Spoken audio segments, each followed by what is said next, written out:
Ayan, mga katropa, may sidecar yung motor mo. Ayan o. Ay po yung sidecar. Ayan. Pero, ito yung gamit mong sprocket, no? Nasa 34 lang yata to. Ano ba to? Ay, 32. Anak ng 32 yung nakakabit sa kanyang sprocket. Ayan. Tapos may sidecar. Partida.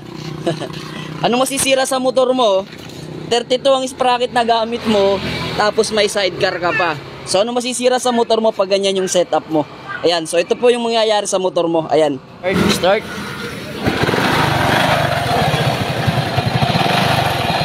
Ayan, di ba? Grabe po yung ingay.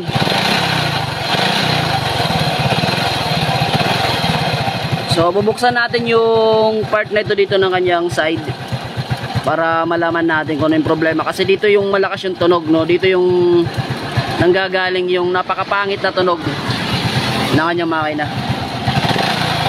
Tapos slide pa po ito mga idol, sabi ng customer natin. Ayan, so buksan na natin. Yo mga katropa, at kita naman natin na nabuksan na po, no? Kita nyo naman na napakaitim sa part na yan, no, ng kanyang crankcase. At pansinin nyo po dito mga tropa, no, sa kanyang bearing, no? Ayan, yung kanyang side bearing, ayan, no? Pansinin nyo yan, ha? Ayan, dyan sa part na yan. Yun, no? Nakikita nyo ba? Grabe na po yung clearance, no? Umaalog-alog na po siya. Ayan. Yun. Kita nyo ba yun? So, isa po yun sa nagpapaingay po ng andar ng kanyang makina. Ayan. Yun, so zoom natin. Yun, o. Naka-zoom na siya mga idol, no? Ayan, o. Yo, so sana nakikita nyo yung paggalaw. Ayan. So kita-kita nyo na gumagalaw talaga siya. Ayan, so isa po yun sa nagpapaingay po ng tunog ng kanyang makina. Ayan, o. Grabe na po yung clearance. Naitama na po yung kanyang crankcase. Ayan. So dito rin po sa kanyang clutch pack, no, sa kanyang lining. Ayan, o. Tingnan nyo, gumagalaw-galaw din po. Ayan. So grabe na po yung kanyang, yun, at grabe na po yung pag-alog. Yun po yung dahilan kung bakit napakapangit po ng tunog ng kanyang makina. So nangyari po ito mga idol, no, mga tropa, dahil persado po yung kanyang makina. Dahil nga po sa liit po ng sprocket, tapos meron pa po siyang sidecar, hirap po yung makina no, napipersa po ito sa kanyang pag-andar. Ayan. So kung may mga iba pa kayong paliwanag dito kung bakit nangyari ito, i-comment down below. Pero mga idol, based on experience, kadalasan nangyayari dito sa lugar namin pag may mga sidecar tapos maliit po yung sprocket, ay ganun po yung nangyayari. So unang-una nga po yung lining, no, madali na susunog, no? Ayan, no, kita-kita nyo naman yung sunog na part ng lining, no, maitim mo, ayan, no.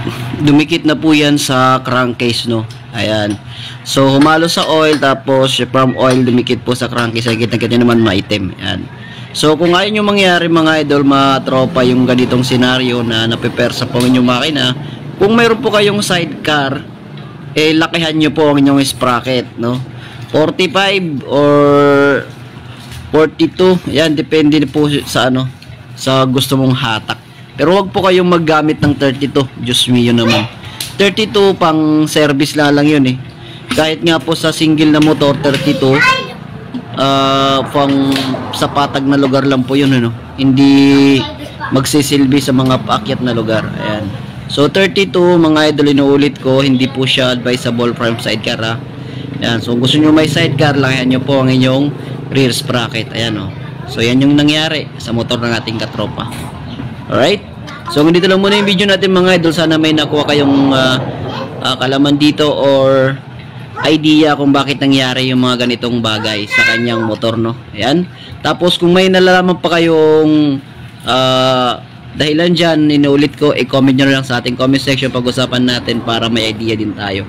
Para may idea din ng ating mga katropa dyan. Alright? Yun, so sana siguro sa next video natin, no, baka makapag-isip si customer o si may-ari na ipagawa na itong sira ng kanyang makina, no, kasi for overhaul na talaga to, no. Kailangan nang ayusin yung problema dito sa kanyang crankcase na ito, no. Sobrang luwag na po. Ito na po yung may tama eh. Yan. Right? So dito lang muna tayo. Peace out.